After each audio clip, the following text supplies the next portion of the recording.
nuit silencieuse. Un homme traverse un moment difficile, entre douleur et espoir. Son corps est éprouvé. Son âme cherche la lumière.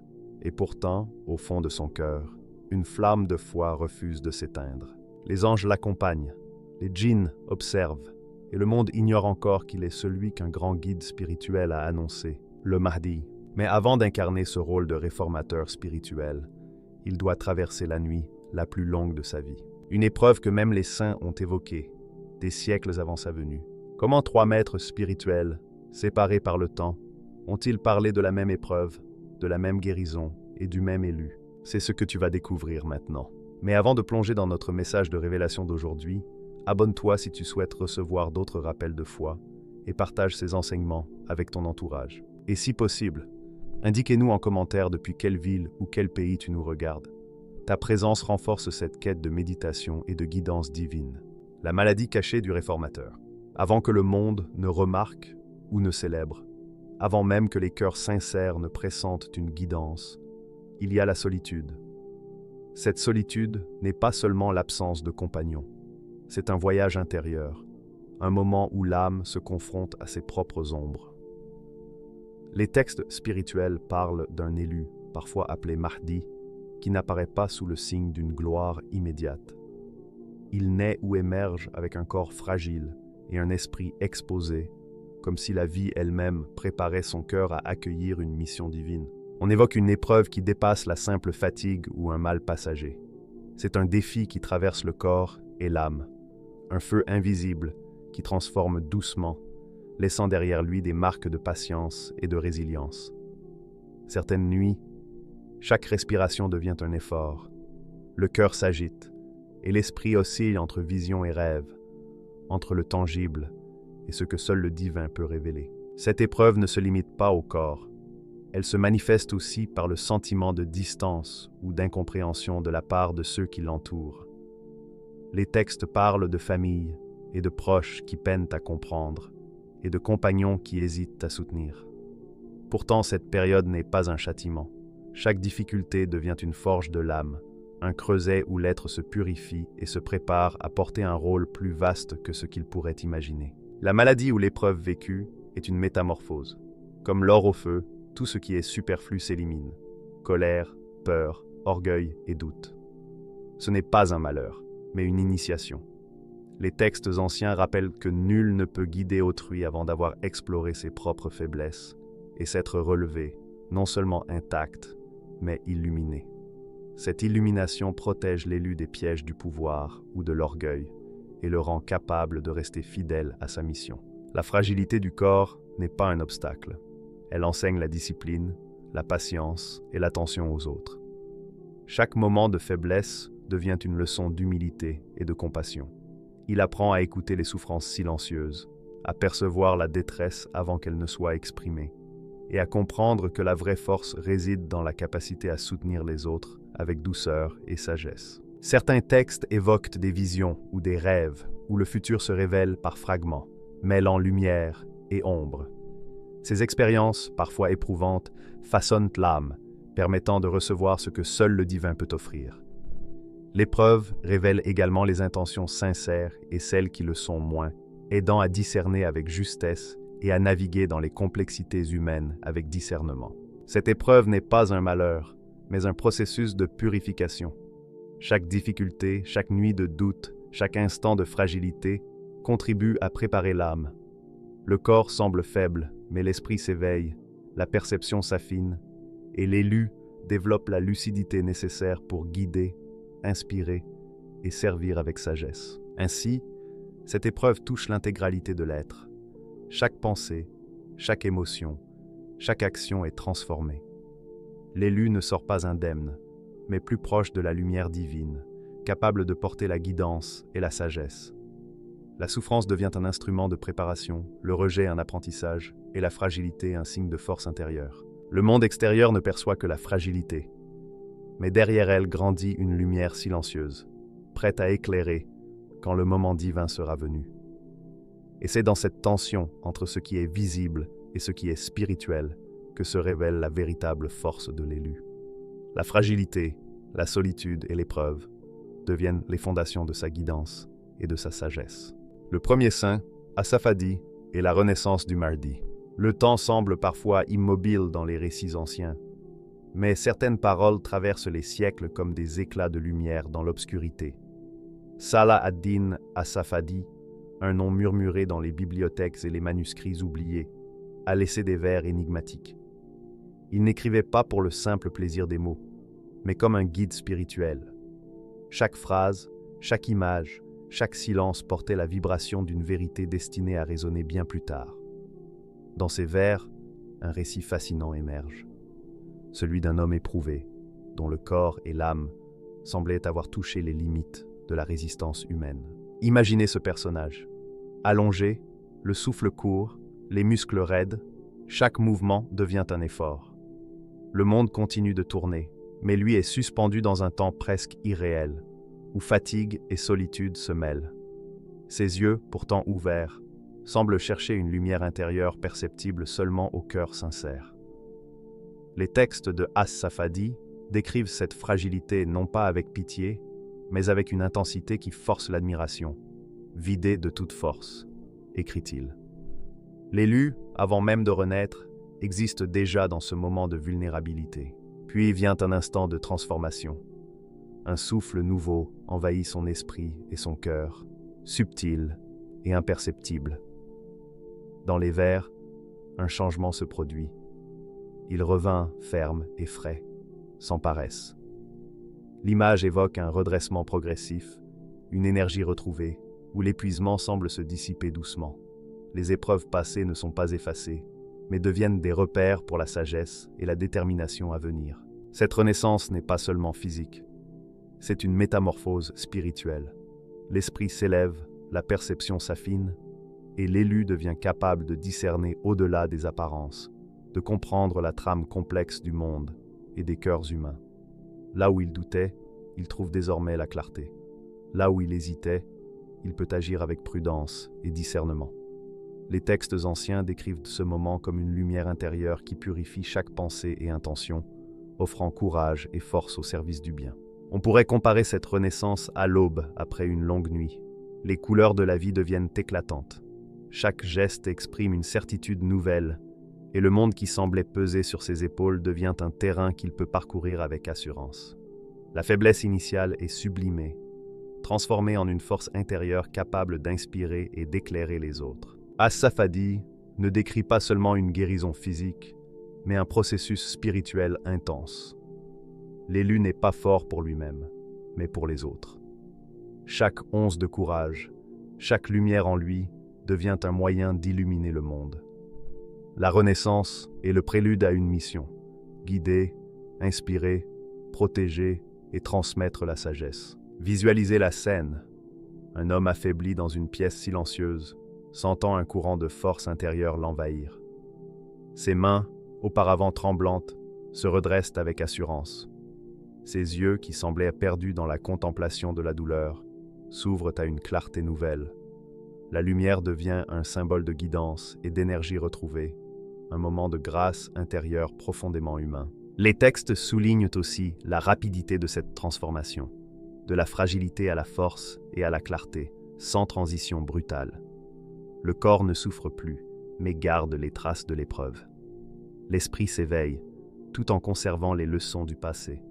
Ce contraste entre vulnérabilité passée et force présente montre que l'élu devient un pont entre la fragilité humaine et la lumière intérieure. Le rôle d'As-Safadi est fondamental.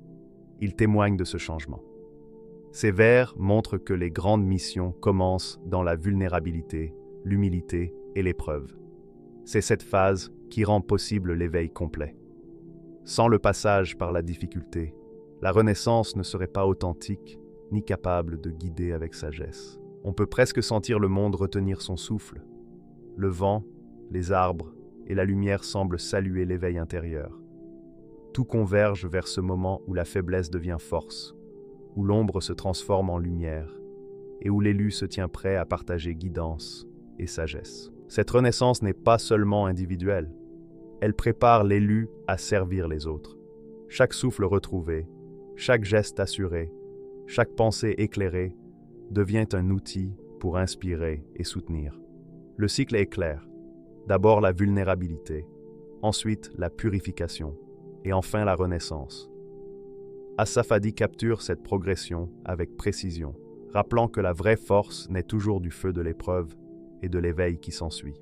Le Mahdi, dans cette métamorphose, ne devient pas parfait ou détaché du monde.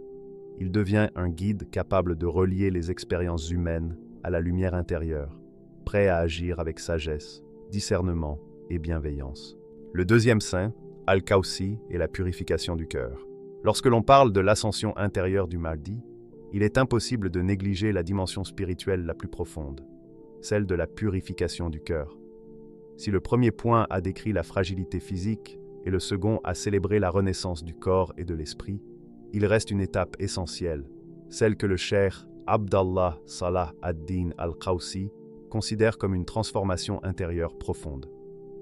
Ces mots ne décrivent pas seulement des événements visibles, mais explorent les profondeurs de l'âme, là où se joue le véritable équilibre du guide spirituel. Al-Kawsi utilise un langage symbolique pour évoquer ce processus. Il parle d'une ouverture du cœur. Cette image, si prise littéralement, pourrait sembler intense, mais elle symbolise une purification intérieure. Le cœur, siège des émotions, des intentions et de la conscience, devient le lieu d'un examen spirituel.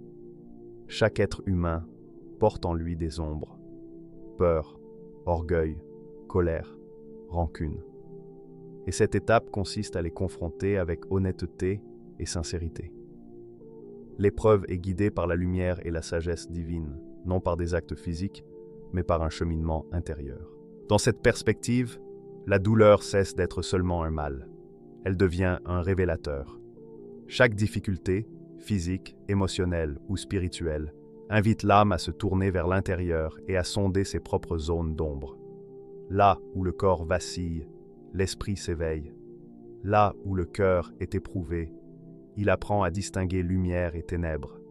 Al-Kawsi insiste.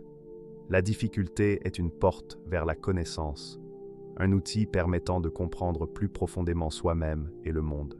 La purification décrite par Al-Kawsi est profonde. Il ne s'agit pas simplement de calmer les émotions ou de discipliner l'esprit.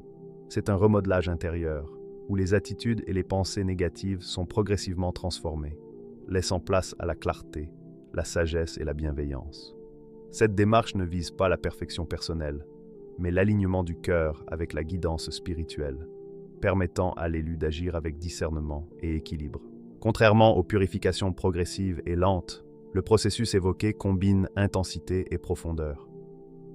L'âme n'est pas seulement adoucie, elle est transformée pour que l'élu devienne capable d'embrasser sa mission avec lucidité et intégrité. Les désirs personnels ou les préjugés sont atténués, laissant l'espace pour une guidance juste et équilibrée. Cette purification révèle plusieurs vérités universelles.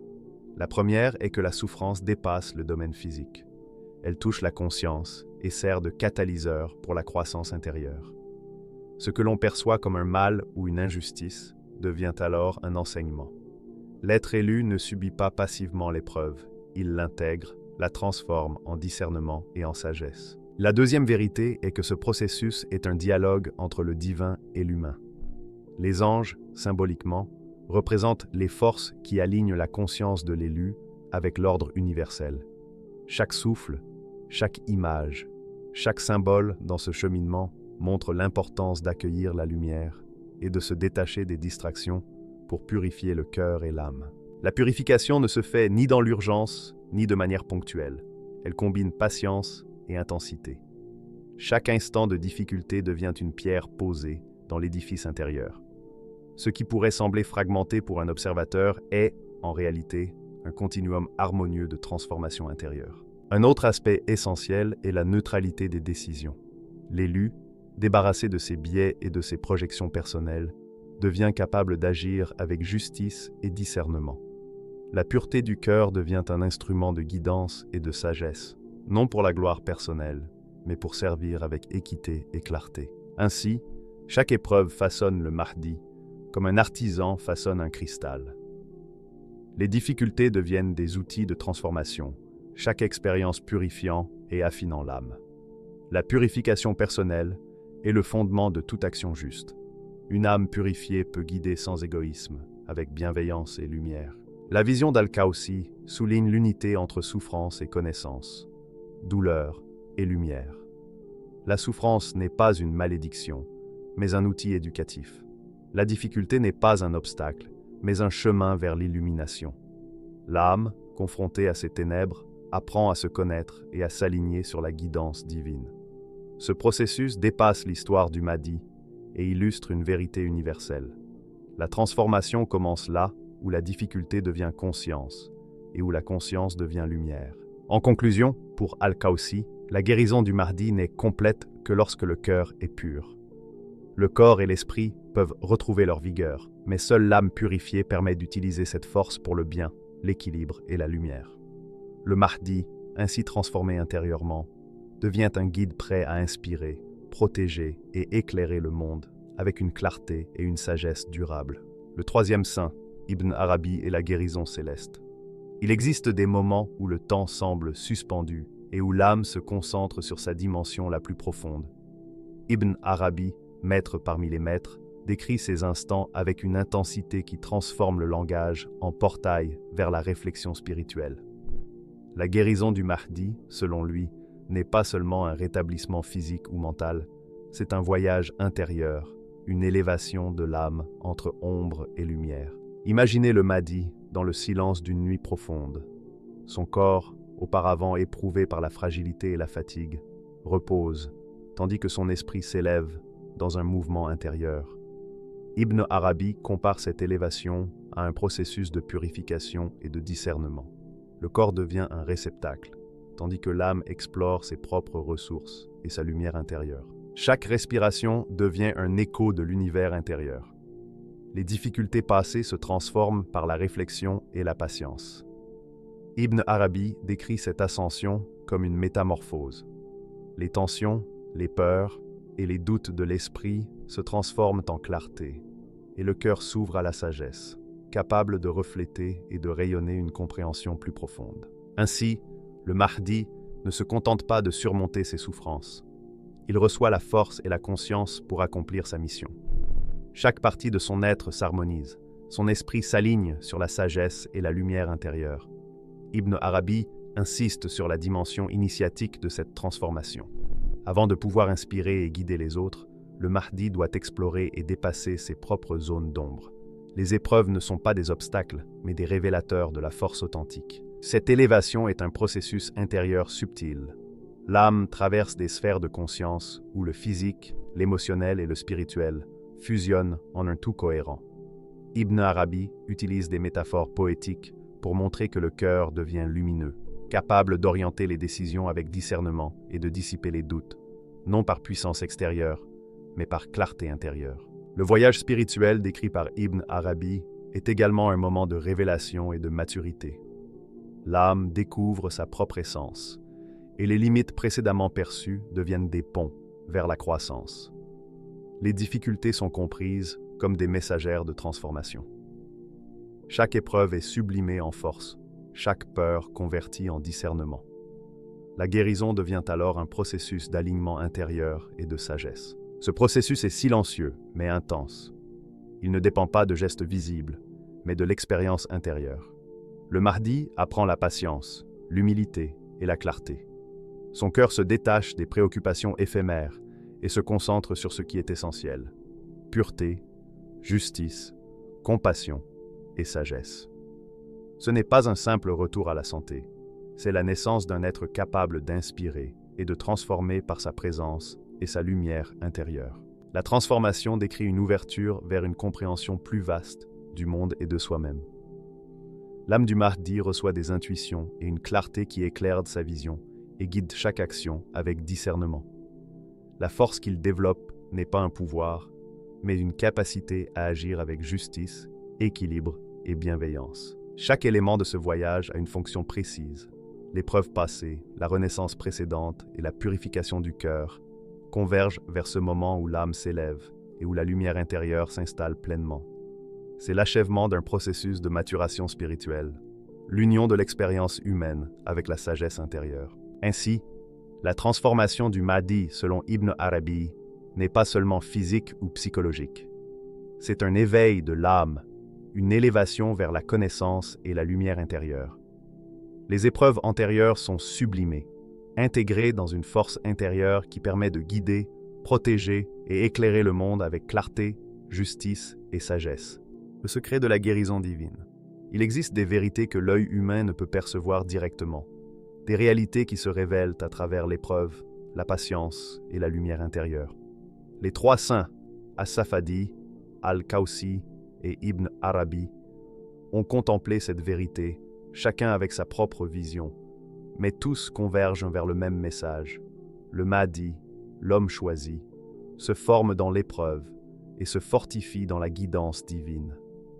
Ce que les textes appellent maladie n'est jamais une malédiction, mais un voile subtil destiné à protéger et à préparer la lumière intérieure. Imaginez ce voile. Il n'a ni forme ni matière. Il enveloppe le corps et l'esprit, rendant chaque geste plus difficile et chaque souffle plus lourd. C'est une obscurité douce mais persistante qui pousse l'élu à se tourner vers l'intérieur. Chaque difficulté devient un miroir. Chaque fatigue, chaque malaise reflète les zones d'ombre de son âme.